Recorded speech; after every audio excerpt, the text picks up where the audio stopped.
Northeast Ohio's Ghostbusters Grand National League. My name is David Wellborn, and this is a test.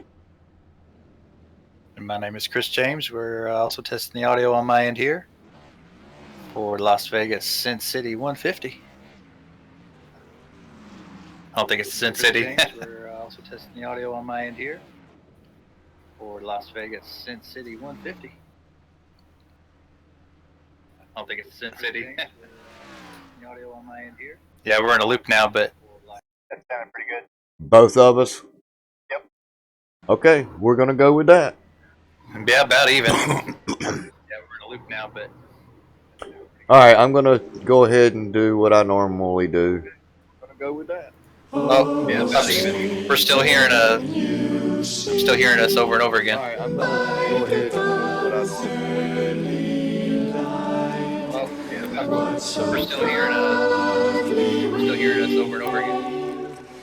At the twilight's last gleaming, whose rough stripes and bright stars through the perilous fight o'er the ramparts we watched, were so gallantly streaming, and the rocket's red glare, the bombs bursting in air, gave proof through the night that our flag was still there. Oh, say does that star-spangled banner yet wave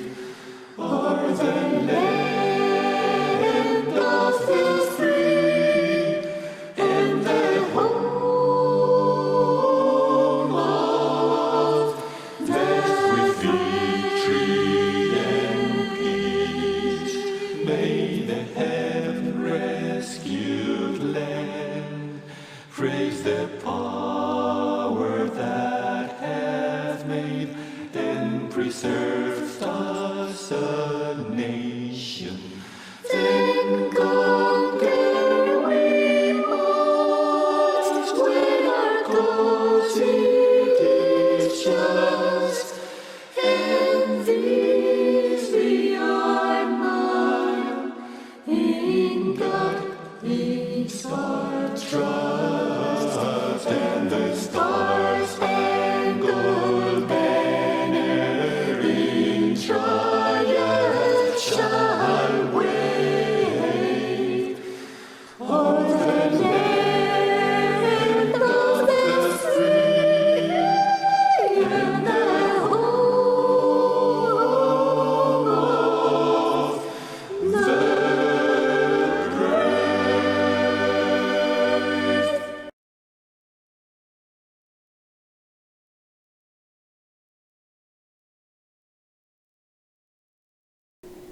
Let us pray. Lord, I pray as I race today, keep me safe along the way. Not only me, but others too, as they perform the jobs they do. I know, God, that in a race, I, the driver, must set the pace. But in this race of life, I pray, help me, Lord, along the way. Although I know I am a sinner, help me to believe that with God, you're always a winner.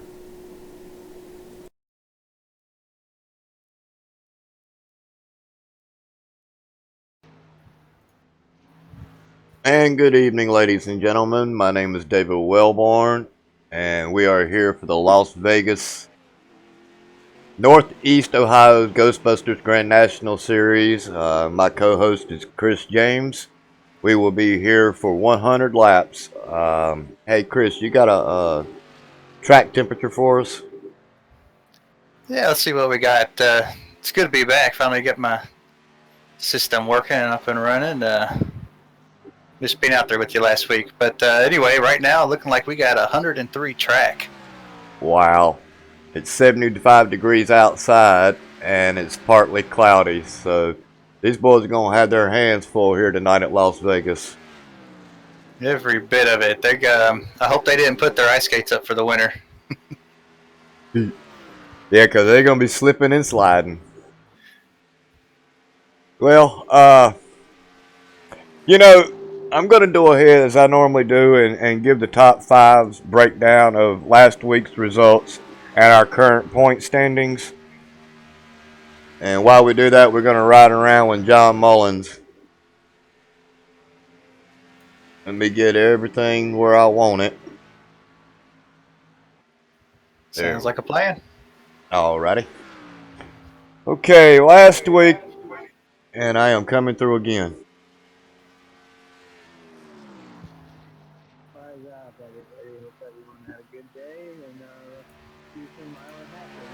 Alright, hold on. I got crap. I got the James Pandolf coming through. And I know I was coming through. Well, everything should be muted though. Alright, we'll try it one more time.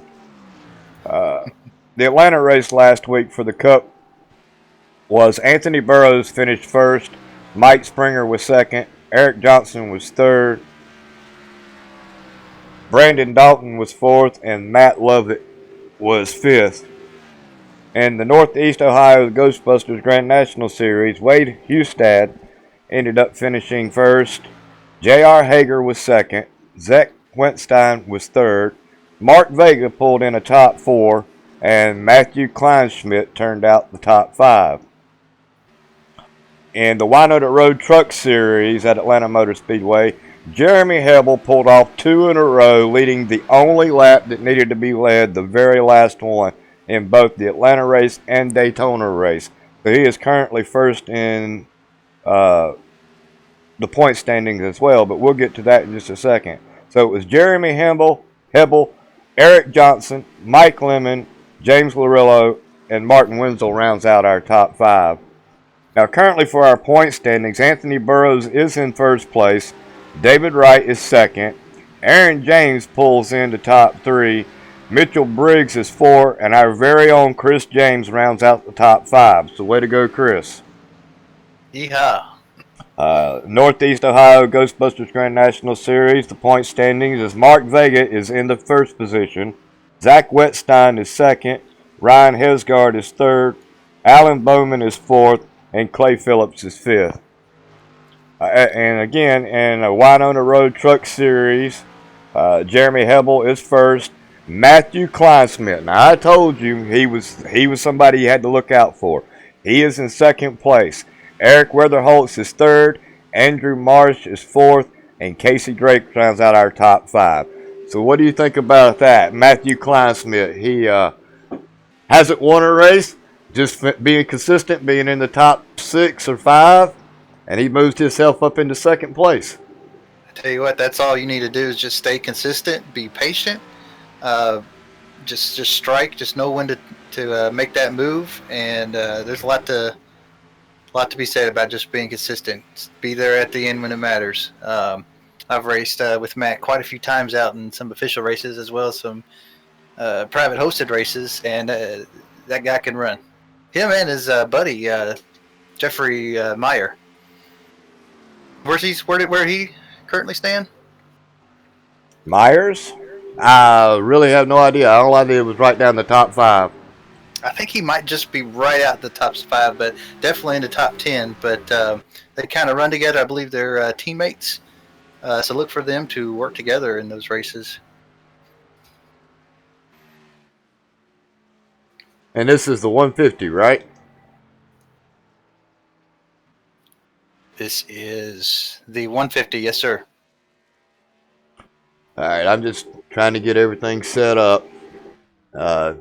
People, like I said, they just don't realize how much there is to go to get all this working, sound test, and when you do all kinds of different things on your computer, and you got to have sound settings right for when you race, but then when you go to do these broadcasts, it's just like everything's all out of whack. So, but there's definitely a lot that goes into it. Just plan for the unknown and things happening, and trying to work around them. Hopefully, people can just exercise a little patience as we work through. We're still part of the early part of the season. We'll get them all ironed out and be able to bring you folks some good quality broadcasts. Well, it looks like they're headed out for their pit party. So everybody's headed out on track. I think they'll ride around to about 70 mile an hour, and then they'll take off. So there's a name I hadn't seen in a while. The number 95 of Marcus Ruckman. What do you know about Marcus? I know he's a heck of a driver, and he is now returning into DRL. Let's see. Let me see. I think, yeah, his I rating is 5,860. This man can get around the track. I'd say so. Is he running Grand National for points? That I do not know. Let me see if I can look that up for us.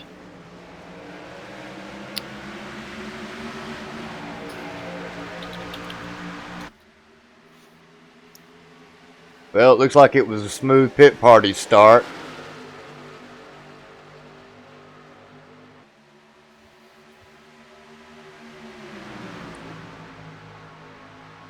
You know, Ruckman is now still currently the fastest man on the track. Yeah, just edging out Mr. Richard Springer by about 3/1000ths. Yeah, and gentlemen are going to be doing this all night tonight. They're going to be hitting that apron coming into the tri-oval. And you know I'm not a big fan of that, right? I might have caught that over some of your broadcasts I was racing in. Well, on tracks like this, there's a couple of tracks that you can cut the tri-oval. Getting down there is not the problem. It's getting back. Yeah, it's getting back onto the track. And you get out there with 35, 40 laps on your tires, and you come back up the track and that thing breaks loose, then you're in a hospital wobble, or you'll hook that thing to the right and just come right back in front of everybody and tear up the field. And you know, I just rather stay on the track, because if you get below that line and I'm beside of you, you're going to stay below that line all the way through turn one.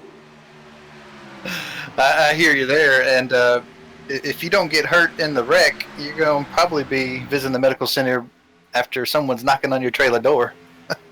Well, we have virtual trailers here, but we will take them to the boxing room and let them know what for. But, I mean, the racing service is a racing service. There is no yellow line here. It's all white. So if you think it's all right to go below that white line and consider that part of the racing track, then more power to you. But like I say, if I'm the man on the outside of you and you come off a track and I want that, just that little extra bit of bottom groove, as far as I'm concerned, you're off the track. Now, you also got to be careful with that. Now, in the B car, I'm one of those cars that might dip a little below that white line, but I'm going to be aware of where you're on the track. And as we get to corner one, hopefully you're getting high to make your turn there. Well, if you're straddling the line, I don't have a problem with that. But if you take that car completely below that white line and you're riding flat on that flat surface, you better hope you're not at my door. Copy that.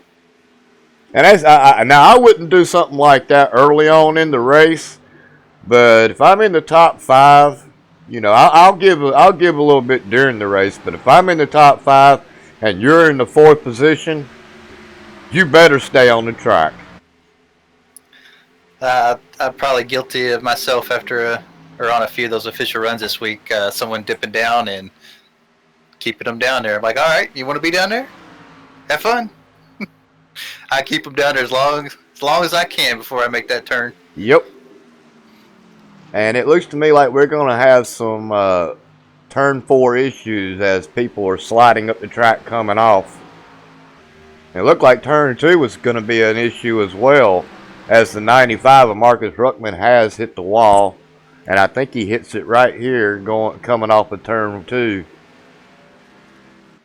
I forget which end is longer than the other, but one of them is just a tad longer than the other. And I think it is turn 2. When you come off of turn 2, if you don't have that car straightened right up and prepared to go into the little dog leg there, the back chute, then it's all you got to just keep that car under control. But he's got damage, and he's still hanging there with Ryan Hesgard and the 33. Who's in the 33? 33 Dustin Eichert. Yep. I'm going to try to minimize the coughing as much as I can. I have still been feeling a little under the weather, though. I tried to lay down and take a nap. My dogs just refused to let me do that. I got. You can't let them out either because they'll just be barking and howling. Oh, I can let them out. I got leashes. I just let them go. But I got two what you call miniature Doberman Pinschers, and one of them thinks she's 10 foot tall and bulletproof. Oh, I bet. And she got off her chain one afternoon, and there was a big old German Shepherd out there. I mean, this dog was huge. She chased that dog all the way down the road. It was all I could do to catch her, and I'm thinking to myself, if that dog turns around and decides to eat you for lunch, there's nothing I can do about it. You're dead before I can get a hold of you. But she did. She chased that dog almost a quarter of a mile down the street that we live on. And she just, and if the wind blows, a leaf falls, then she'll bark and raise all kinds of cane. But thankfully right now, they're stuck up underneath the cover with the wife. And I hope they stay there and watch wrestling all night long. Well, as of right now, Marcus Ruckman is in first. Richard Springer is second. Ryan Hesgard is third. Zach Wetstein is fourth. Chad Presnell. Say his last name. I think you had it right. Presnell? Presnell. Okay, we're going to go with that. William Edwards, Clay Phillips, Taylor Butcher Benjamin, John Mullins, and Tater Bowman. Alan Bowman is in our top 10 as of right now. We have a little less, well, just a hair over 13 minutes to go before qualifying is done. I've been wondering about these cars in the Grand National Series. It's like the fixed setup that we have. If you don't get your brake bias right, you pay for that. It's all. I tell you what, I only did one, maybe two. I think I only did one because I got so pissed off at trying to drive it. This thing will push like a dump truck. I couldn't figure it out. Hats off to these guys running these times.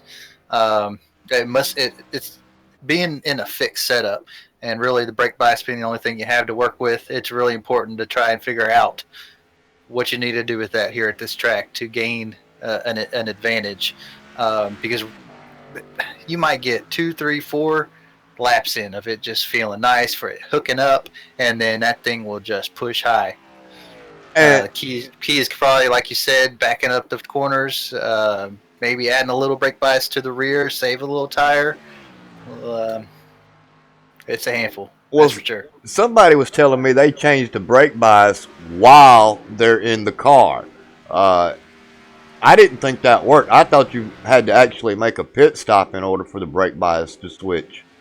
Yeah, that's actually one of those in-car pit adjustments. I have been taking. This is the first week I was taking advantage of that. One of our very own Eric Wolf put on a Champion Series learning seminar, and that's one thing I took away from that. It has definitely helped.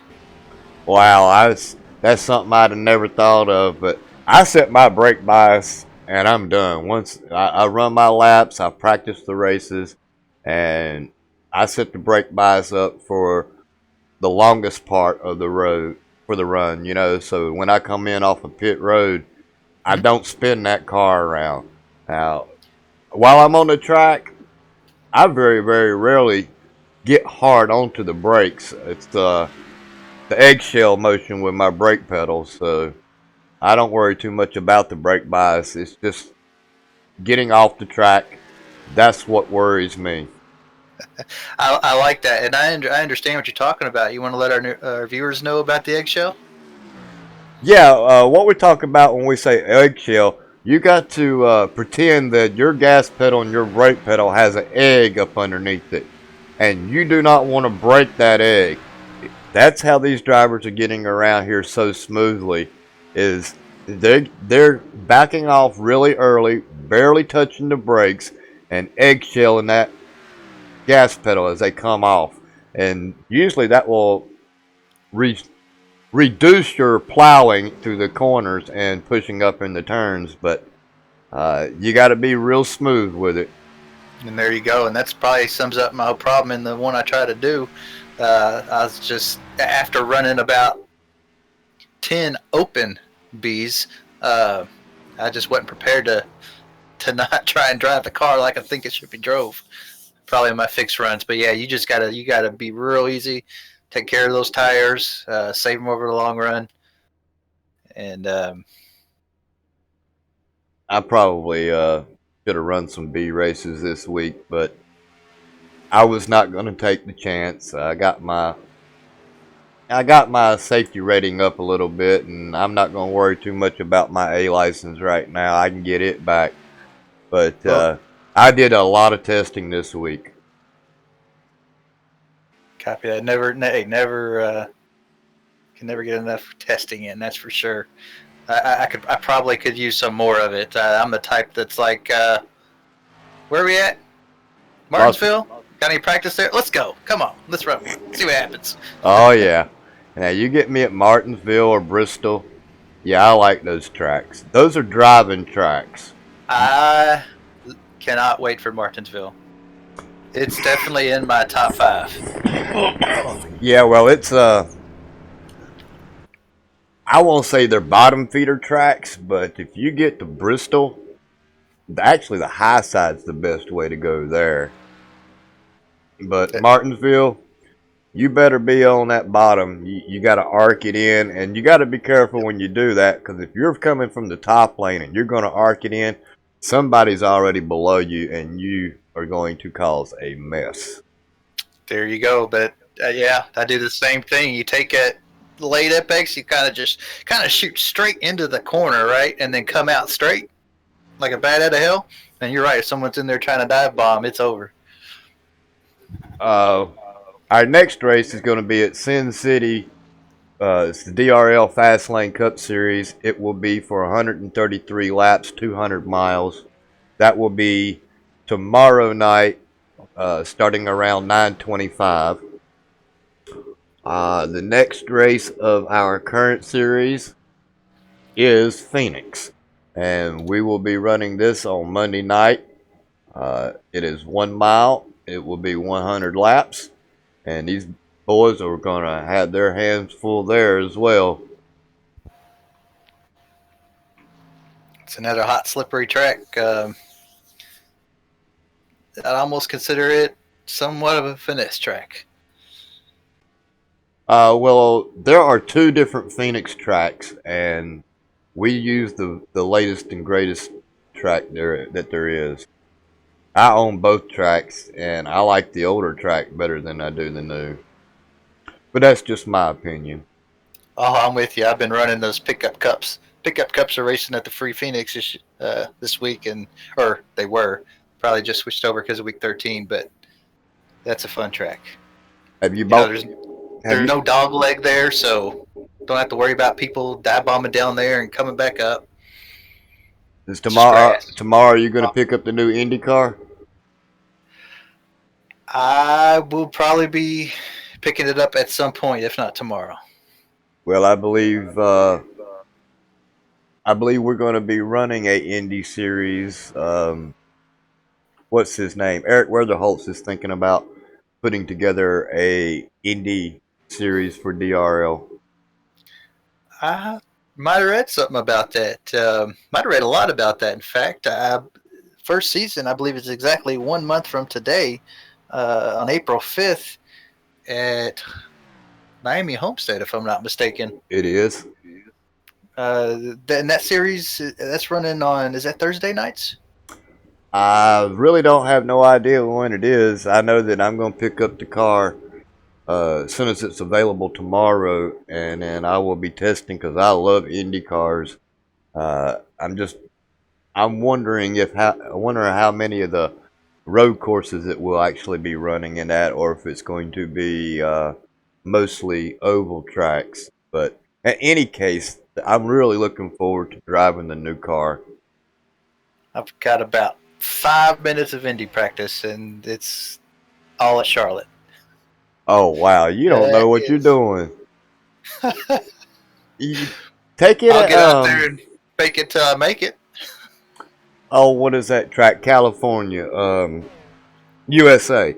Drive that at USA, and you're gonna have a blast. Just remember, when you head off into turns and you're right behind somebody, you better crack that throttle, because if you don't, you will pick up an arrow push and it will slam you in the outside wall. That's a good. I will remember that. They're 'Cause I fun. won't have any idea what I'm doing. Do you even lift in the Indy cars?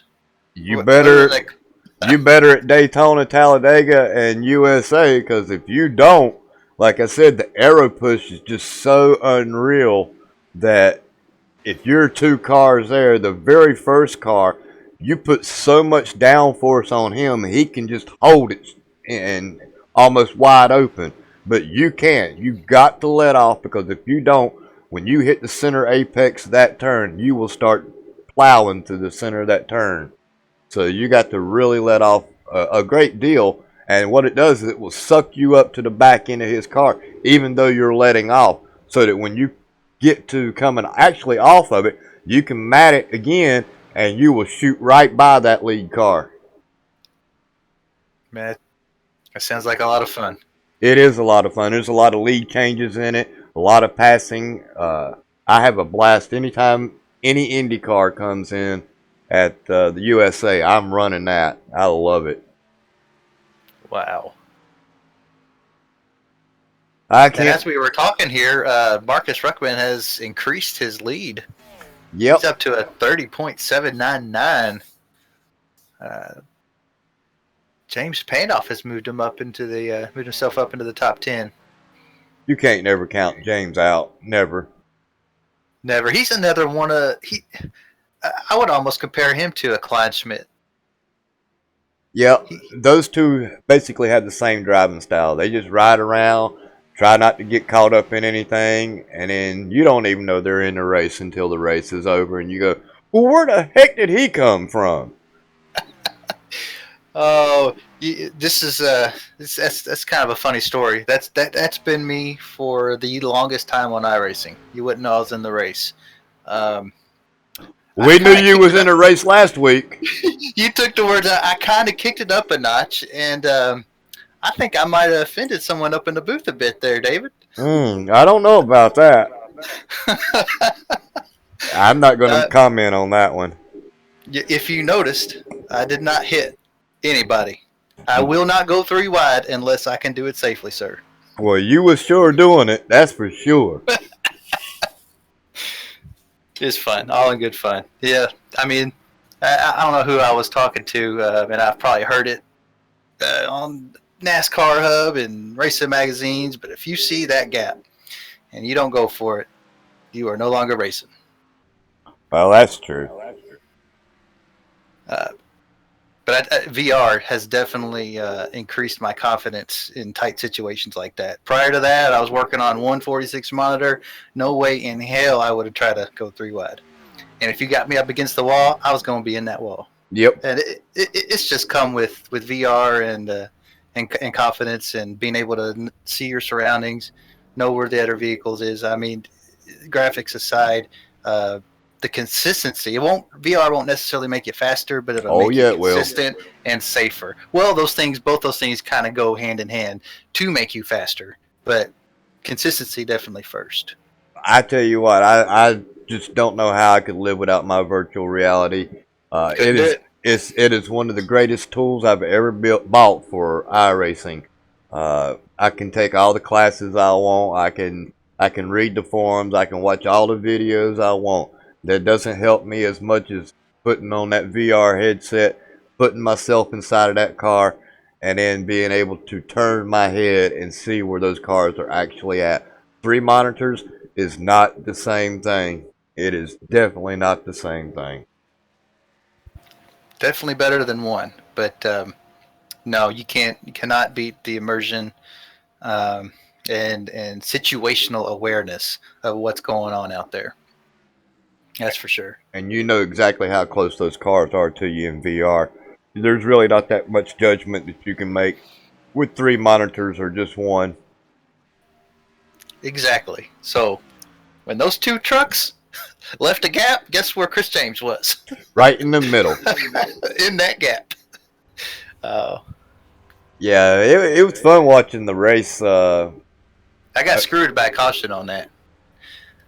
I watched the replay, the broadcast, and I was like, oh my God, really? I was in that race, but I was like, oh my God, I could not believe some of the moves you made.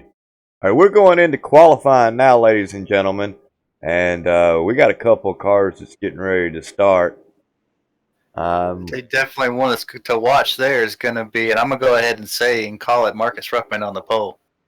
Well, I don't doubt that. I'm not going to argue with that. But who do you think is going to win this race? Oh.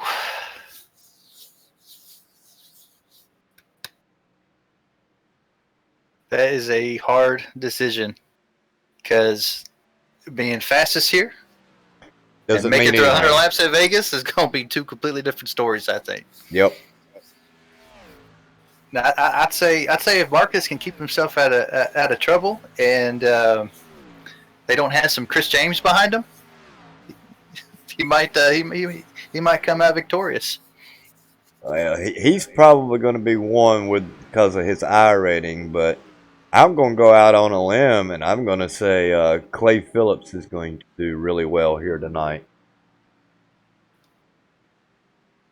Clay's definitely fast out there in every race that I've been with him. He won't back down either. He'll challenge you. That's for sure. And he is running this series for points. And Marcus Ruckman is actually running the Cup Series for points.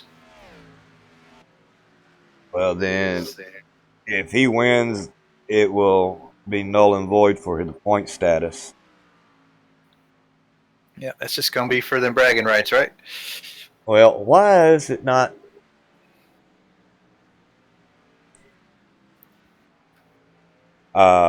Okay.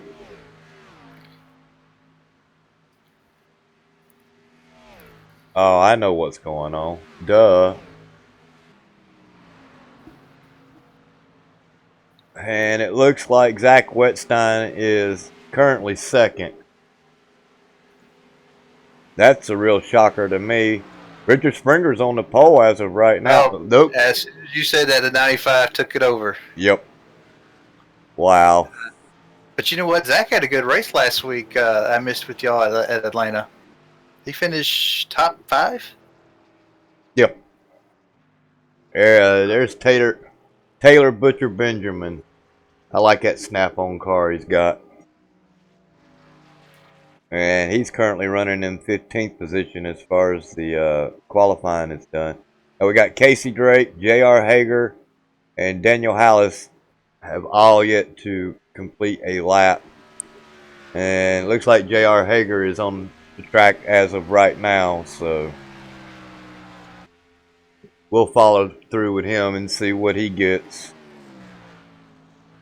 Yeah, hopefully these last few guys don't take too long. In our league, you do get I believe is it a stop and go or is it an EOL for not posting the qualifying time? No, it's a black flag. It is a stop and go. Stop and go. So that. And you do have to complete that first lap to come in to make that stop. Yes, it is definitely to everybody's benefit to go out and put any type of time down. As you see, Robert Armstrong just drowned. He laid out that 42. Hager just popped up into the 12th position. You know, I'm going to switch my vote. I'm going to say Hager is going to end up being in the top 3 or 5. You know, he's just really, really been strong here lately. I'd go with Hebel, but he's not in the race. Hager's got a lot of raw speed. He's one of our younger drivers, but I tell you what, if he settles down a bit, listens to some of these veterans, even some of these older gentlemen in here, he's going to be a force to be reckoned with one day. That's for sure. It looks like Bryson Hunt and Casey Drake and Daniel Hallis. I believe Daniel Hallis and Tater Bowman are admins for tonight, but we still have Bryson Hunt and Casey Drake have failed to put up a lap. You know what? I bet Casey Drake didn't join as a spectator to be Hager's spotter. I believe that's what happened. I believe Casey Drake is being a spotter for J.R. Hager, but Bryson Hunt, I'm really not sure with him because he does not have a 3-digit number. When you said that sparked my memory about those 3-digit guys that are not registered, and we have Chris Torrance out there. Posted a time. He might be removed from the session. I don't know if he got his application in. Oh, well, all you got to do is go to the Grand National Series and see if he's on the roster. Let me see that.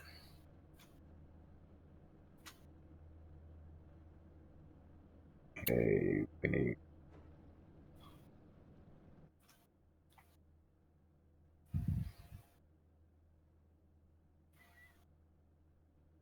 As we are getting ready to get this field set, ladies and gentlemen, we are again here at the Las Vegas Motor Speedway. We'll be running, looks like 100 laps here tonight for 150 miles. Marcus Ruckman, I believe, is on the pole, is he not? He is. Okay, well, let's get our grid going then. No, I take that Yeah. back. Chad Presnall. You know, they qualified the exact same time. Well, it looks like he's got him by 1/100th of a second. So it's Chad Presnall, Marcus Ruckman, Richard Springer, then Clay Phillips. I told you Clay's going to be up there. Zach Wetstein, Alex. Oh Lord, say his last name. Hostler. Yeah, that's Alex right. Hostler. I don't know why I won't say Hoosler. William Edwards, Ryan Hesgard, John Mullins, John Timmerman, Martin Wenzel, J.R. Hager, Bradley Hall, Christopher Pope, David Wright, Eric Weatherholtz, Mike Lemon, Taylor Butcher Benjamin, Mark Vega, James Pandolf, Dustin Eichert, Zachary Smith, Chris Torrance, Robert Armstrong, and I believe those last two right there are our officials. Well, no. Tater put in a time of 3 minutes and 47 seconds, so he's going to be our last car on the lead lap in 25th position. Mr. Bowman, you got him on track. I'm looking. Hell, he's going to be dead last. He might have just been out there just to feel the track in Vegas in the B car. I do not currently have him out on track. Okay.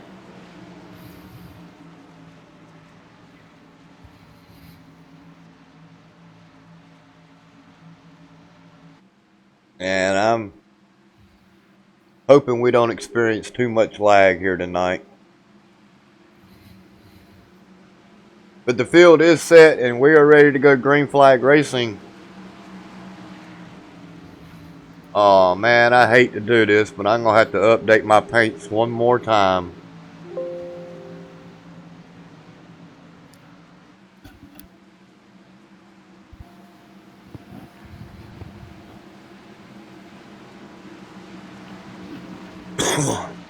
As we take off with all the white cars, the paints will update here in just a second.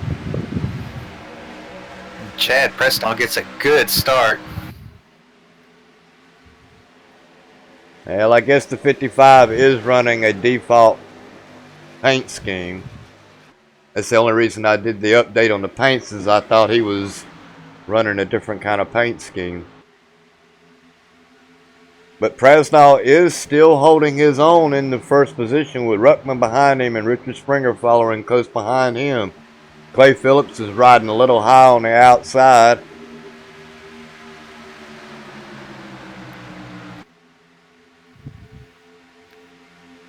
And it looks like Ryan Hesgard is doing really good in the 7th position.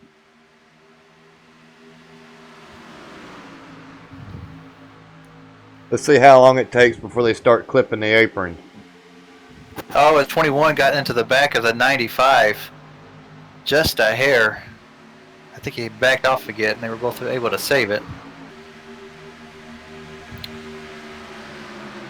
And that would be Richard Springer.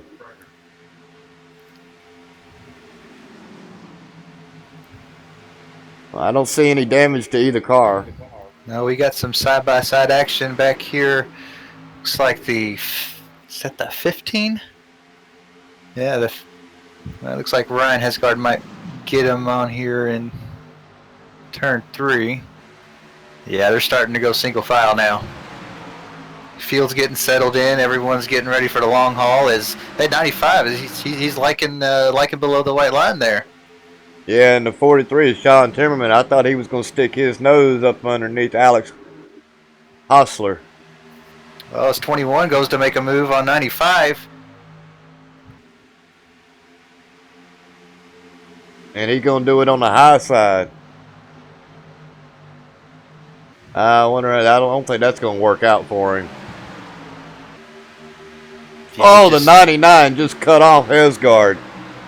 That was Zach Wetstein. He just cut off Hesgard and almost got the back end of his car took off. Oh, wow. Any contact between those? No, they didn't make contact.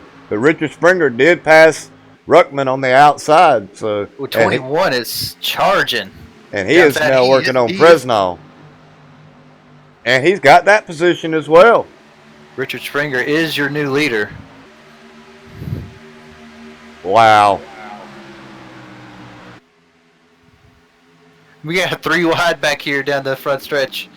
Okay, it quickly worked itself out. And Presnall is now taking another look up underneath Springer.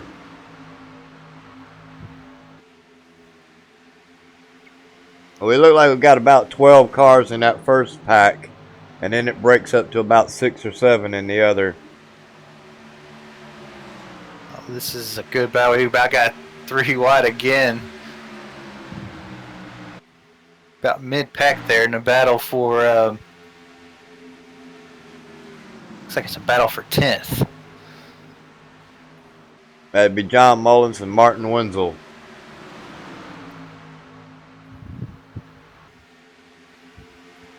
Looks like we got a blinker up there as well. I think I might have seen the 21 blink a little earlier. Is that what you're seeing, our leader? No, it's the 41 car of... Oh, what is his name? Is it 41 or 42?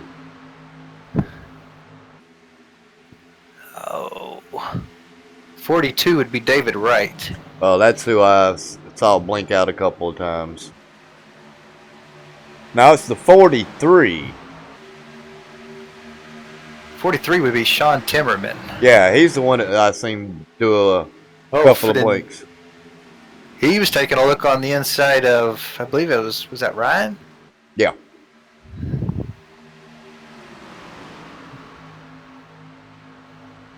A lot of movement, a lot of action. 21 holding it up there, but we got a lot of shakeup between everybody behind him outside of the top 3 here. And Clay Phillips just made a move on... Oh, God. What's his name? Timmerman. We were just talking about him. And it looks like Fresnel is looking up underneath Springer. And Hesgard has moved his way up in the top 3. And we got a spinner. He kept it down on the bottom. But it was a purple car if you want to go back and take a look. Let's see what we can find. Looked like he was about in 12th or 14th position. And they are not going to do 3 wide here at Las Vegas. Looked like Rise and Hesgard backed out of it and thought better of it. It's only a lap 11.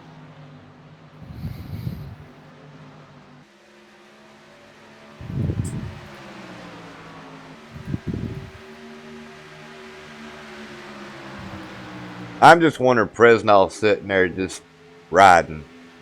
You think he's just waiting, saving tires? I think he is. But I know Hesgard's not. Hesgard is doing everything he can to get up there and try to get him a lap lead.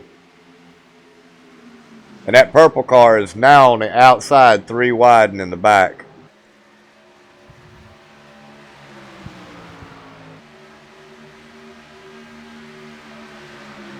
I'm still trying to find what happened there.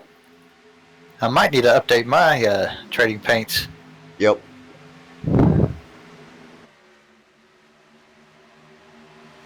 Well, it's a real close battle up here in the front, ladies and gentlemen, with Springer, Pars. Uh-oh. Whoa, don't do that. Clay Phillips and Sean Timmerman almost had a wreck.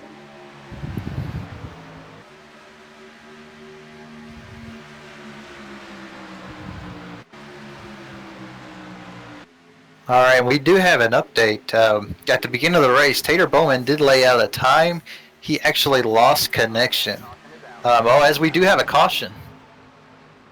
Yeah, looks like Timmerman got in the wall. Oh, I can't see exactly who that was.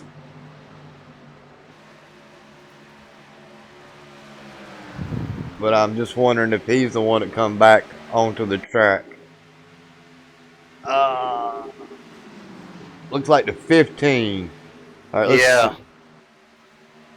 Did 15 come back on track? 15 of Alex Hostler. I'm taking a look now. Yeah, he comes back on track.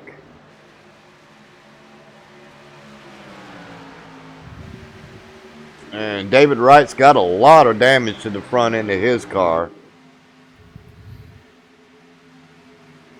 I don't think it was the 15.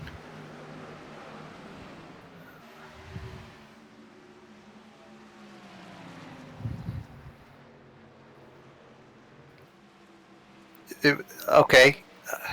Who is that? 43. 43 got into the wall to start that off, it looked like.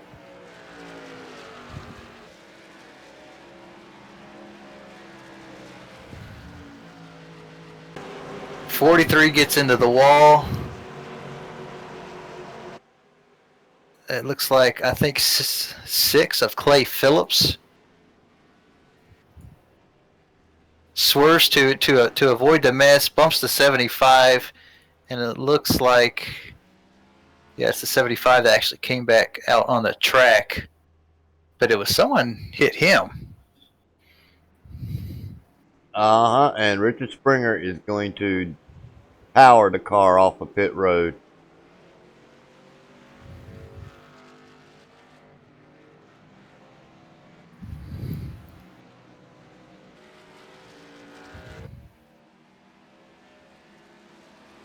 Well, something's not right because I know these cars are supposed to have the DRL logo on the front of their cars.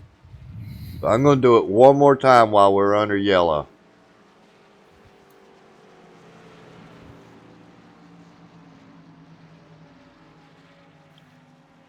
Make sure that you actually have trading paints, showing up in your system tray. It is. You shouldn't have an issue then. Well, it wouldn't It wouldn't go white if it didn't. Oh, they'll still refresh, I think. Just only through much frustration of refreshing paints and my new trading paint not showing up. Do you see the 55 and the 21 in 2 black cars with 55. the leaders, Springer and Presnall?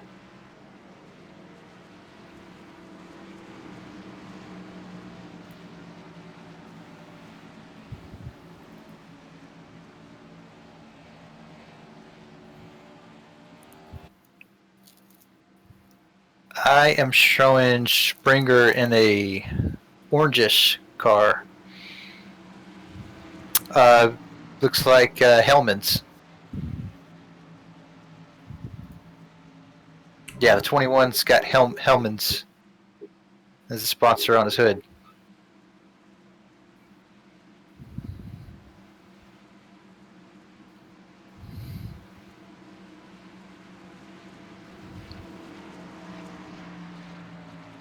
Paints are up to date.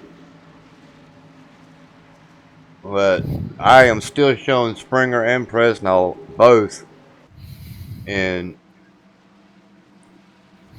black cars. We'll try it one more time.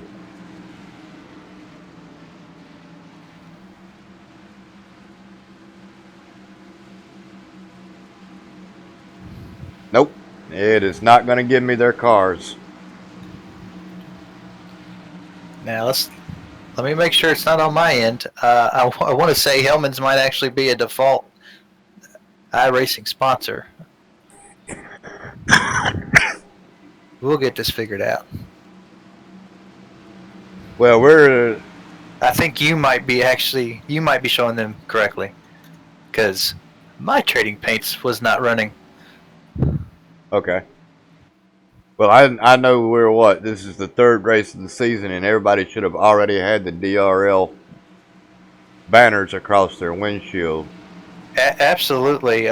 They will be docked points for not having banners at this point in the season, I do believe, according to James Pandolf. Well, we have updated our paints 3 times, so I can't do anything about that. If it's the wrong paints, it's the wrong paints. But every car except for the 2 lead cars, I do see the banner on.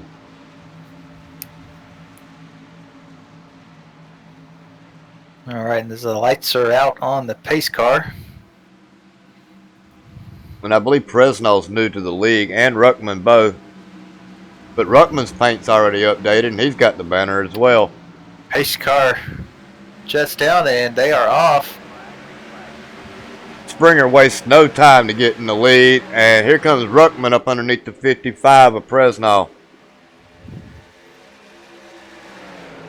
It looks like Ruckman's on a mission now. He wants that first position back.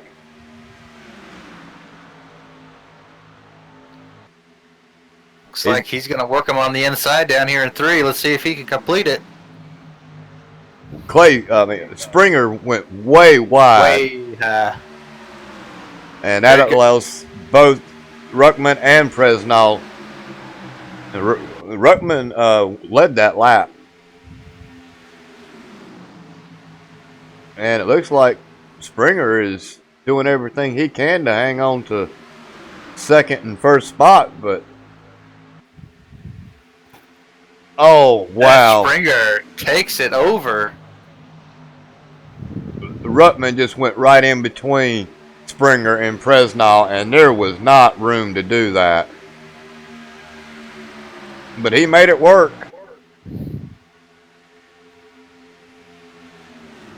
With 21 laps into a 100-lap race, Springer is riding the high side, so he may be doing that to save and conserve on some tires. But he's making that high line work. He definitely is. I have not seen that high line be worked like that all week. That's impressive. As 95 takes a look. it's like he can get to the door, but Springer just catches him on the coming off. He just can't hold it down. See, And that's the Springer thing, just that clears him right there. He easily clears him, and he's 95, I believe. He's going to be burning up his tires down low like that. If he's going to keep trying to fight around Springer to try to get the lead, he will. And look at who's coming into second spot right now. Mr. Hesgard. Mr. Hesgard. Now, I'm going to take a quick look here because I'm just kind of snooping. I cannot wait to get that 40 gigabytes of RAM.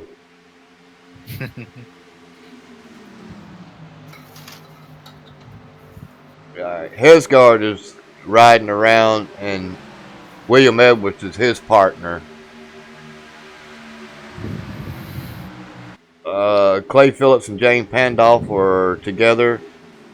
Casey Drake is spotting for J.R. Hager.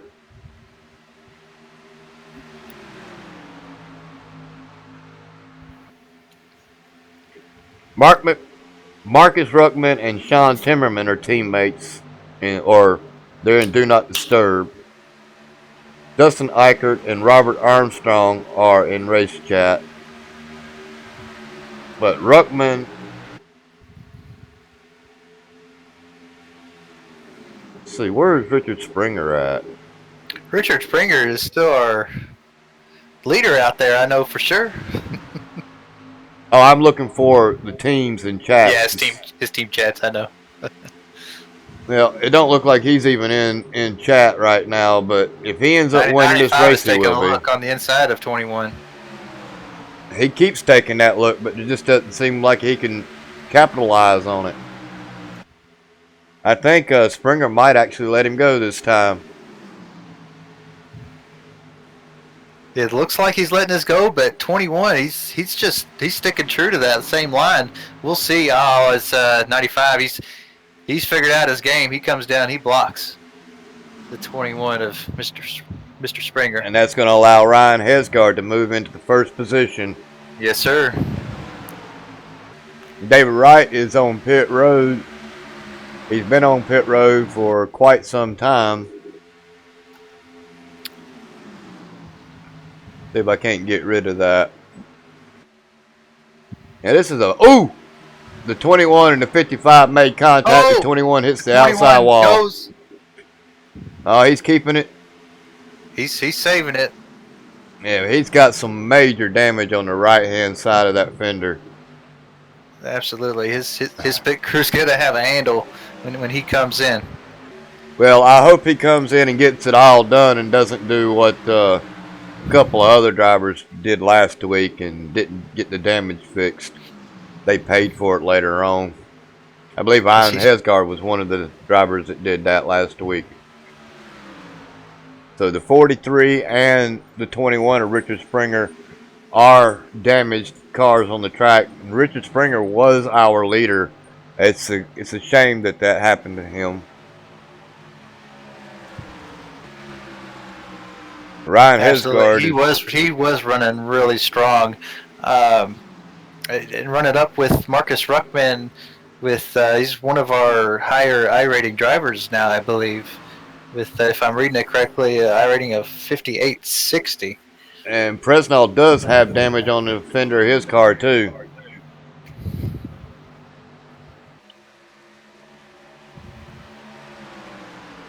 And we're still getting a little echo. There we go. Every once in a while I get an echo coming through your microphone. 10-4. We'll see if we can't squash that.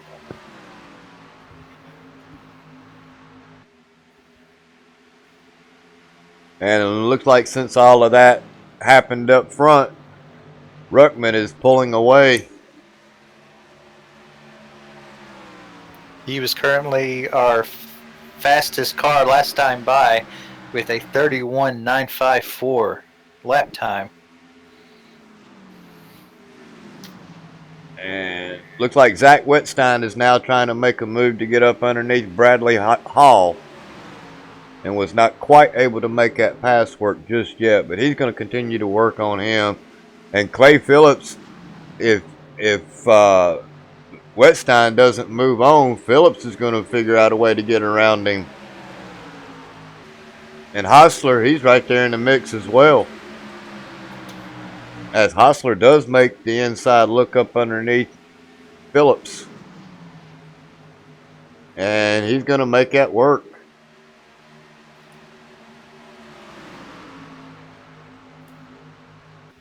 Just as I said he was going to make it work, he didn't pull it off. I hate it when they make me a liar. Just keeping you honest. Is Clay Phillips in the 6? It looks like some Wetstein's got a little shaking with his net code there. Did you see that as well? I did not have that view. Let me get a better view of the action here. It looks like it's settled down, but he wasn't blinking. It was just his car was going left and right at very minimal. It just looked funny. It was just twitchy, huh? Yeah, and James Pandolf has worked his way up into the top 8th position. Way to go, James.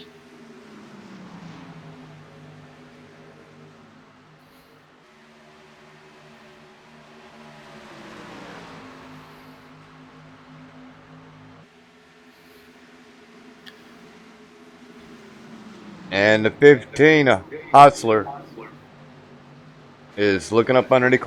Oh, I'm way. Hostler is trying to make that move.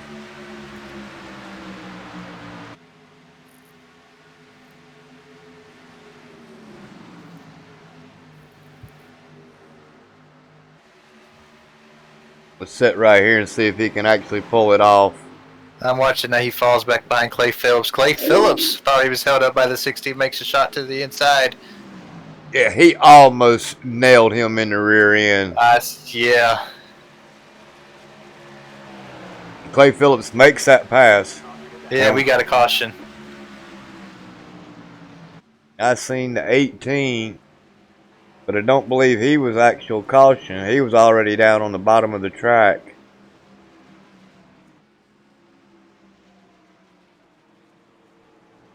Maybe Martin Wenzel? He was up there. He's got damage. Martin Winslow in 4. Let me just cue him up here.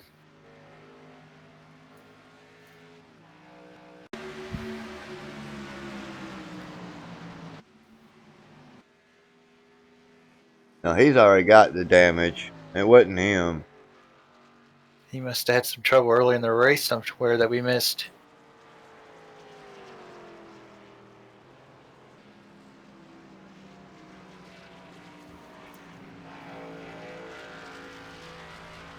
Well, I'll tell you what, while we're under caution, I need to take a quick break. I will be right back, Mr. Wilborn. Go ahead. 10-4.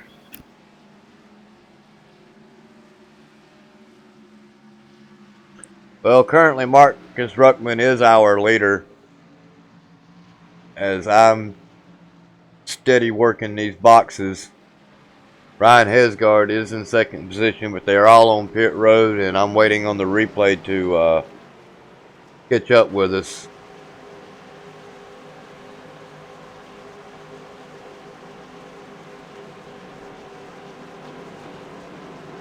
At 64, John Mullins' car looks like it's undamaged, and he's back out on the raceway.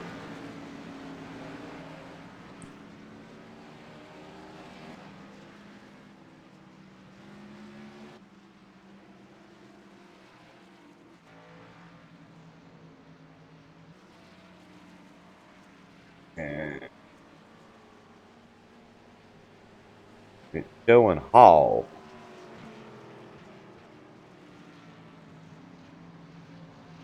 Home.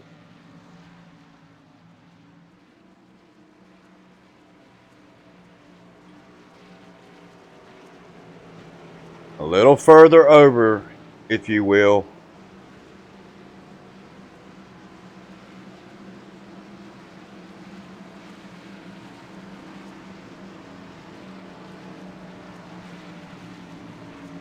It looks like Hall is our new leader, Parsnell is second, and Hesgard is rounding out our top 3.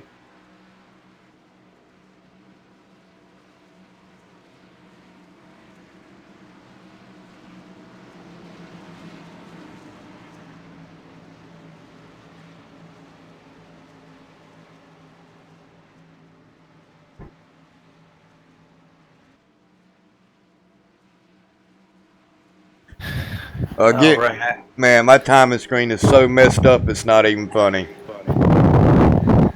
Is it lagging behind your selections? No, it's just shortened. You're breathing real hard. Thank you, sir. It's just, I can't get the positions. It like shortened itself. I'm using the sim racing apps, and if it's looking correct, looks like we have Bradley Hall Yeah, as our leader. he is. I mean, it's showing me the top 5 and everything, but it's just the number itself of what position they're in is it's not there, and I can't get the cameras to move or nothing.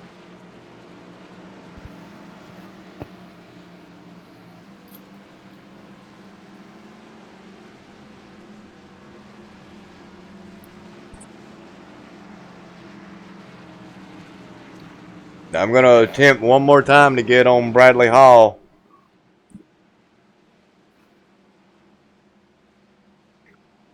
But now it's jumped on somebody in pit road.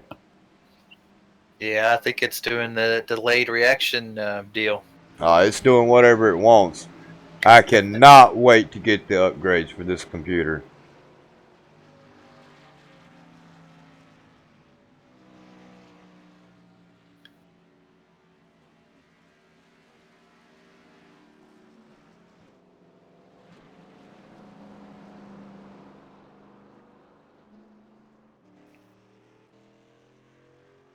I think maybe it might give it to me here. Oh, there we go. Thank God. But I'm still not even on the leader.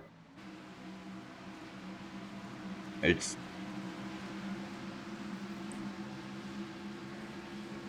showing Hesgard now in first or That's what I was second. just saying.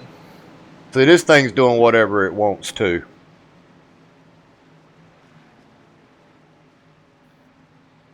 Yeah, currently I do believe Ryan Hesgard is our leader. He has chosen to start on the outside as the pace car takes that sharp left, and Chad Presnell gets a good start. I believe that's Chad. Is that in the 55 there? Yeah. He And I'm looks doing good everything behind. I can to get up front. There we go. Finally. 95 settles in behind the 55, followed by Ryan Hesgard, Zach Weststein in the 99, and Clay Phillips in the 6 machine. That is just so irritating when you're trying to do something and it doesn't work.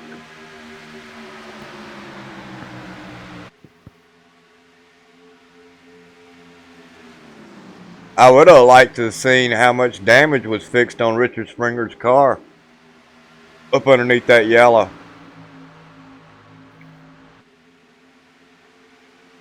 Because if he got his car fixed and it's fairly in good condition, that's going to be a man on the move.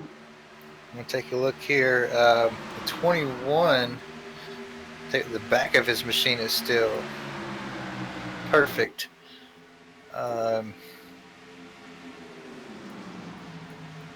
Well, he Just had a little right side damage there, but I don't think it looked as bad as it did. That's for sure. Well, he still got some time to fix it. If we get another quick yellow, he'll go in there and fix that, I'm sure. As we got what, a little over 58 laps to go.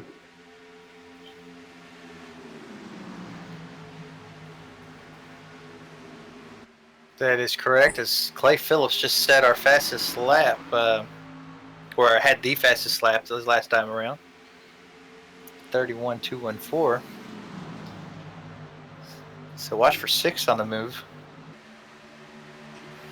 And the 99 of Hostler is taking a look up underneath Hesgard.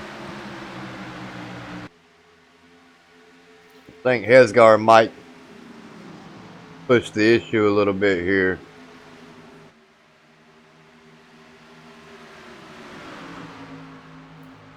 Fresnel and Ruckman are battling it out.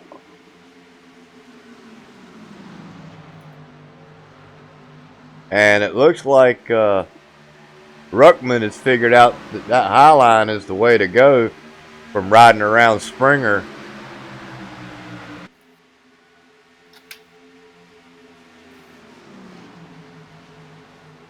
Hey, if I find something that's working for somebody else, I'll definitely give it a try. And if that's the goods, I will follow the leader. But Ruckman has moved his way back into the first position. So Presnell was not able to maintain that. And it looks like he's checking out.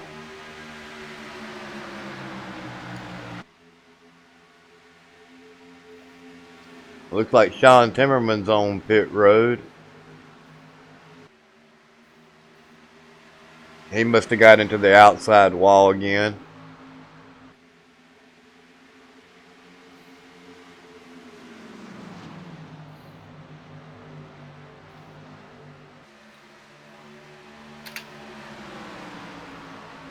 Well, all in all, it's been a fair race. We've had some close calls, some contact, and Presnell still has damage on the front of his car. I believe he should have fixed that. I mean, it's not that much there. Slight contact with him and Springer. While I was on pit road, I think I would have fixed that. It wouldn't have lost but maybe, what, 6, 7 positions? As fast as he is, he would have made it back up. Yeah, unfortunately, it's going to be a gamble with any call. You don't know that we might have green flag runs to the end here. There's just so many variables that go into it. It's all kind of flying by the seat of your pants. I think it's fair to say. I have no idea what those two cars was thinking about back there. I just happened to look up and saw two cars shoot down the bottom of the track. It looked like they were in tandem, going to the bottom and then coming right back up. Oh, I'm going to do the best I can to stay up in this group here and bring up the lead racing because, again, until I can get my upgrades, this timing screen is really giving me a headache. I'm going to drop back just a little bit. 95 and Marcus Ruckman's still your leader there, but Chad Presnall is definitely making his presence felt. He's just waiting for a mistake by the 95. It don't take but one. You got it. We're riding around with Hostler and Clay Phillips and Ryan Hesgard. It looks like everybody's kind of getting strung out.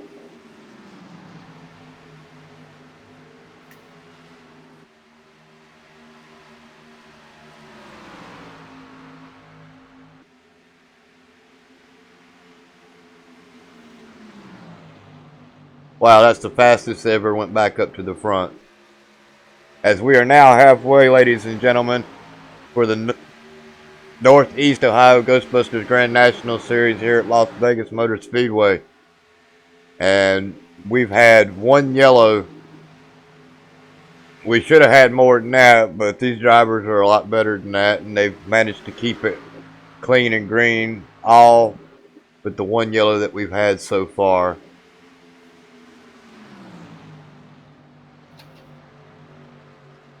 You think they can make it? On the 99 of Zach Wetstein.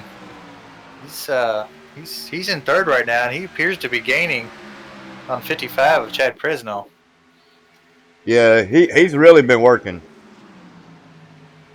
You think they can make it on gas? What lap are we on? Well, they got 16 laps on their tires, and they got 47 to go. I think they're going to need one more pit stop for fuel if this goes green. I know I wouldn't want to be out there with 50 plus laps on my tires. I don't care if I do got enough gas. There's going to be somebody that's going to press the issue on that. And that just might bring out our last caution. You never know. Or it may play in their favor.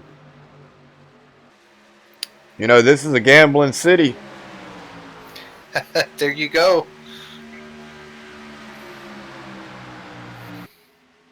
And you're right. Wetstein is on the move. He is caught. And he is all over the back door of Fresno. Clay Phillips is right there as well. Clay Phillips was your fastest car last time by, but Zach Wetstein not far behind Phillips. They are both on the move right now, ready to make their presence known. So these two front runners, that's for sure. Well, it looks like Wetstein is trying what he can to get up underneath the 55 of Fresno. And I believe he's going to do it right here, get up underneath him. I don't know if he's going to hold it. Look like he may be backing up his corners just a little bit.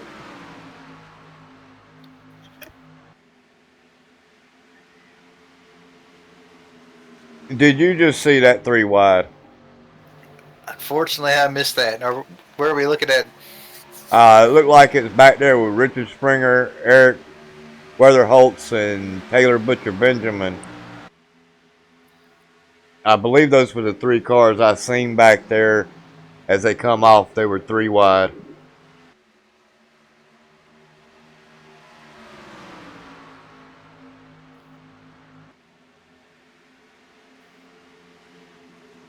Yeah, as we see Richard Springer in that damaged 21 car right now, he's been battling with Christopher Pope, number 22, here for a while. Well, he's back up to 12th position. And he was as far down as, what, 20th?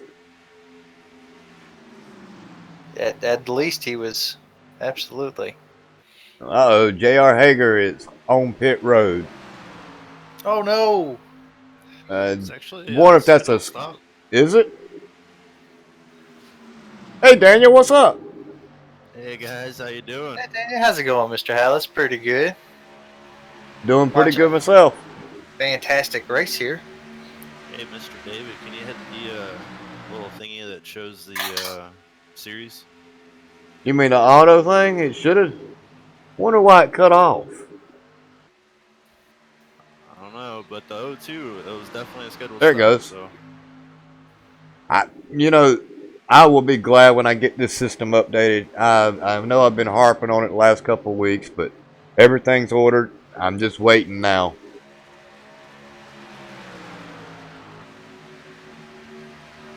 And it looks like it's going to be a Fresno, Ruckman, and Wetstein. They're going to be battling it out here with 40 to go. And you say Hager actually made that was his scheduled pit stop? Well, if these other gentlemen don't start coming in with 23 laps on their tires, he's going to pick up quite a few positions. What do you think? I think if he can keep it off the wall and avoid traffic, oh, we got a caution. Well, that just blew him up. Yeah, that's what happened to me last week in that truck race. Thought I was Wow. going to be able to make that pit stop, get some fresh tires, splash of gas, ready to go to the end, and that's the gamble you take, especially here in Sin City. I just don't understand why me and you have so much of a problem when it comes to the timing screen and the ATVO software. We do have the exact same CPU. Oh, well, that's probably the exact same reason then. Why? That could very well be. Do we know what caused that last caution? Let me see. Nope. I'm looking back through. I can't find the. I'm looking too. I don't see anybody dropping back through the field. It's the 21. It was Richard Springer.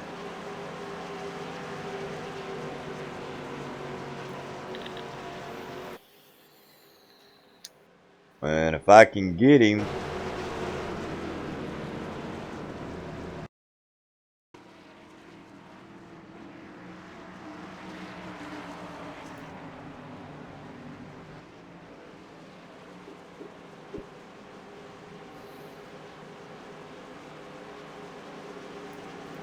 Yeah. The 21 was battling. Is that James? Yeah, the Yes. 74 of James Pandoff. He's trying to come down low.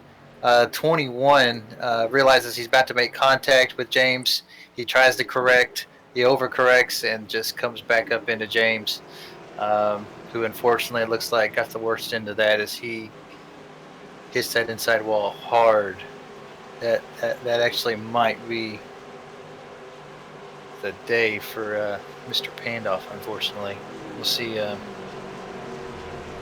he's able to fix on pit road there.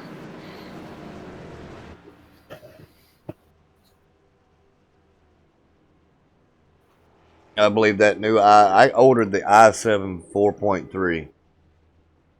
That's the one I'm going to get. And it's got to be at least twice as good as the one me and you're running. Excuse me.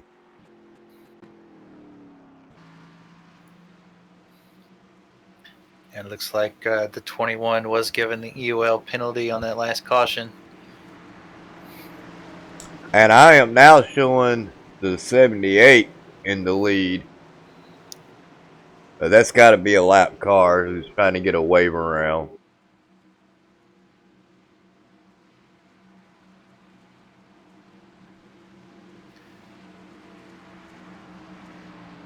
If Sim Racing Apps is telling me correctly, we have we have Marcus Ruckman, Chad Presnell, Zach Wetstein, Clay Phillips, and Ryan Hesgard. That is Mark Vega who's looking to get a waiver around, and he is 6 laps down. He had some connection issues, didn't he? I didn't notice him with Vega. I know Tater Bowman had some issues at the beginning of the race. He has actually worked his way back onto the lead lap and into 15 position. It's showing me he's in 14th, but okay.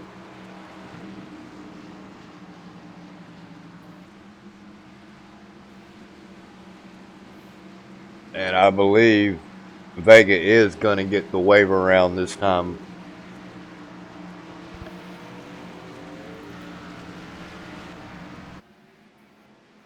And there he went. So we have Ruckman say his name again. Presnell. Ruckman, Presnell, and Wetstein are our top 3. Clay Phillips is hanging there in the top 4, followed by Ryan Hesgard. Makes our top 5. Then we got John Mullins, Zachary Smith, Christopher Pope on the move. I figure out where he started. He's up into the 8th position. Eric Weatherholt's in 9th, and I believe your partner in crime, Mr. Taylor Butcher Benjamin, there ran out the top 10. That's what he's showing here.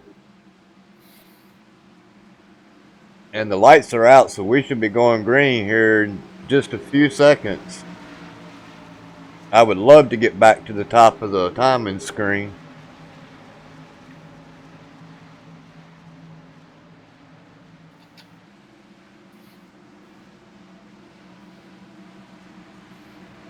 Yeah, Daniel, we was working real hard at trying to get everything set up this afternoon with the Northeast Ohio Ghostbusters graphics.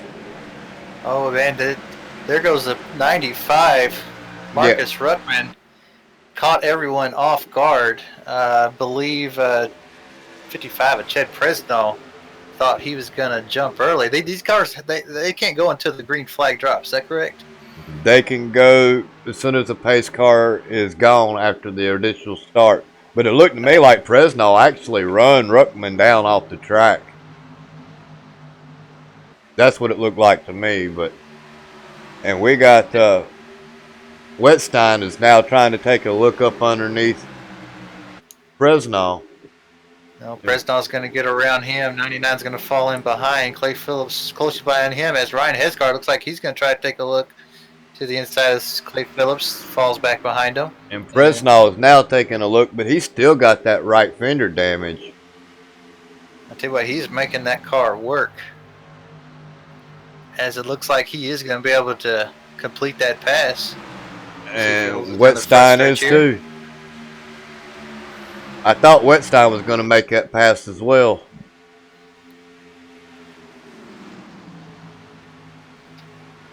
Anyways, you're following along with the leaders. I'm going to work my way back through the field, see what we can find. Okay. But Ryan Hesgard is still working really, really hard. Clay Phillips is working as well. Believe it or not, John Mullins has worked his way up and has made his way into the 6th position. Way to go, John Mullins.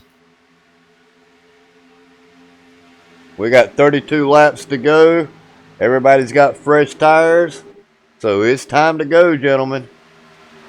So I'm looking at the 78 car to Mark Vega, who looks heavily damaged. Ryan Hesgard is taking a look on the inside of 99 of Zach Wetstein.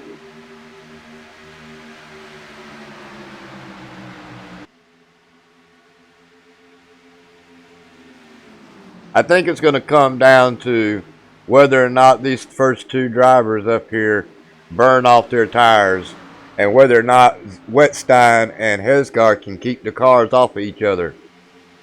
Boy, he almost got into the front end of Hesgard. Yep, that's why I said that.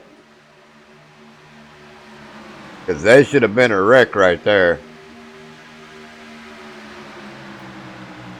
I wonder if Hesgard backed off a bit there to avoid the caution. I believe he did. Live to drive another day. That's what I would have done.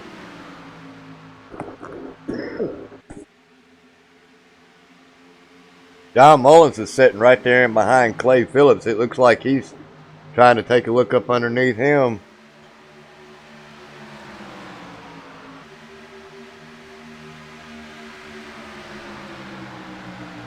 As Alex Hostler, the number 15 machine, set your fastest last time by. He's all the way in 10th position. Oh, and the 22. 22 is involved. That's Christopher Pope. Oh, I hate to see that. Let me see what started this all. And just as I was talking about him. Hostler? Yes, sir. 15 takes a look down in 4. Comes up right into the back rear quarter panel of Christopher Pope in the 22 machine. As they both make contact with an inside wall. Tough break.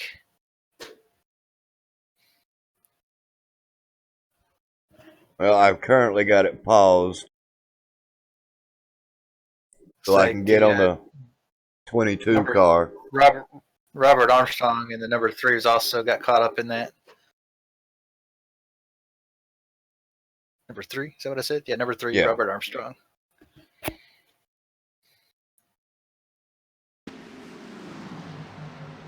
All right, here we take a look at it.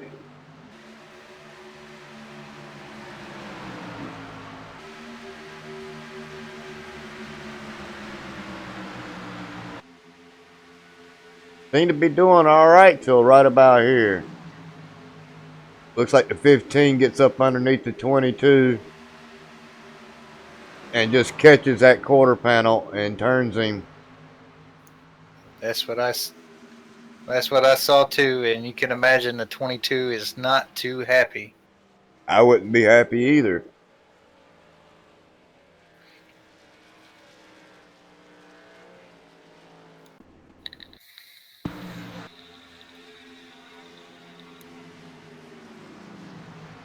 Come on, take me back live.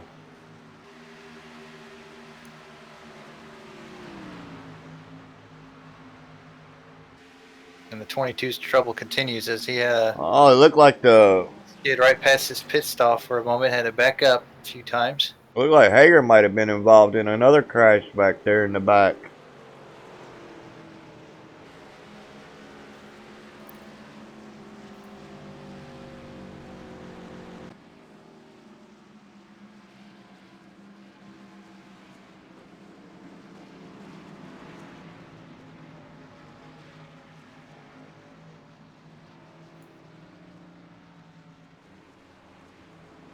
We're riding along with Eric Weatherholtz. He's got Mike Lemon behind him. Mike Lemon's car is kind of boogered up. Yeah, actually, it was a separate incident there. The number 3 actually made contact with the O2 of Hager. Yeah, that's what it looked like as I was catching it out of the corner of my eye when the replay was catching up. It looked like almost the same thing. Just about identical. It's kind of a toss-up of who brought out that caution. But Alex Hostler was given the UL penalty, and he has seemingly decided to park the car for the night. He's no longer in the session. Was he involved in 3 incidences that was his fault? Let's see if I could find that data. I want to say that's his first Incident. first incident on the night. He might have figured that there's nothing he can do to win the race now, so. But he's missing out on the valuable points that he gets just by staying in the race. Absolutely. There's 5 bonus points up for grab just for completing the race. It is definitely worth anybody's time that's in the running to stick around. Not even in the running all season. We're early in the season. Every point, you want to get every point that you possibly can. This refuses to let me get back on the leader. Finally.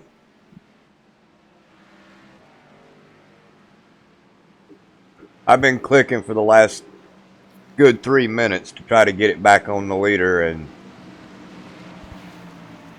as the lights are out on the pace car, we should be going green.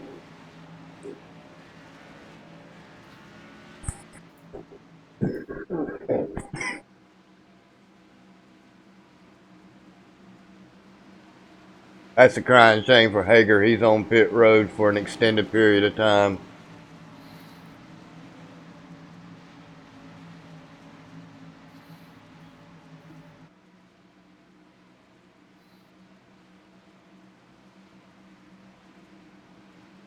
I bet you've been kind of busy, Daniel.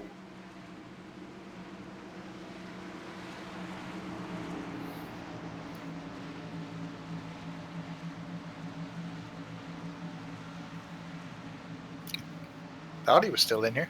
He is. He's just busy. 10-4. So we're ready to go back green. And Presnell wasted no time. He got a really nice jump on Ruckman. Clay Phillips. 25 laps to go. These drivers are just gonna. There ain't no saving now. It's go time. I look for Clay Phillips to make that pass right here on Wetstein.